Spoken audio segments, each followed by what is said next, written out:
my opinion and opinion of the administration, is that we are limiting what we can offer in our high schools by having 2 high schools.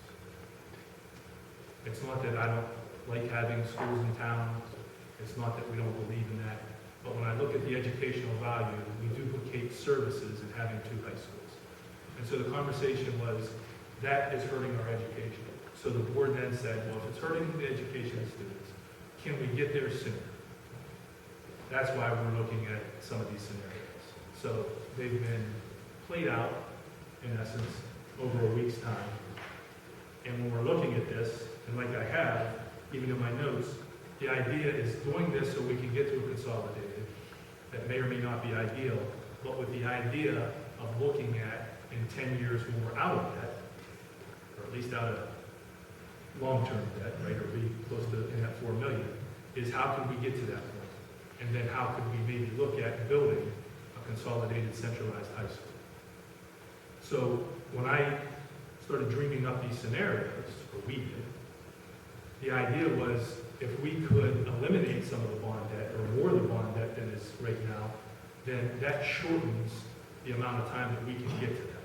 So if we could remove $3.5 million of debt, then that shortens down the amount of time, that 10-year, I don't know how much, we'd have to have, of course, our financial people looking at it, right, and seeing how much that would cut it down. So anytime I was looking at this, I was looking at it through this lens. This is a 10-year plan, but we want to try to get to a consolidated high school at some point. And we'd like to do it as soon as possible. So in that case, how can we get there as soon as we can, which means eliminating some of our overall debt.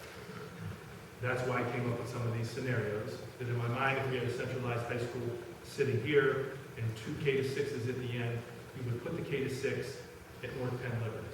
There would be no, in my mind, no sense in putting money into both buildings if you could put it into one that your idea was going to be a long-term. Articulated well enough? Again, that is nothing that has been voted on. That is nothing that has been discussed behind the blue curtains, okay? Those are conversations that have been happening out in public that we are trying to get to a point where we feel like Southern Tioga has a stable foundation to move forward. And whether that will be the board members in front of you or the superintendent sitting in front of you, the goal is to at least make sure that somebody has a solid financial foundation to make these decisions.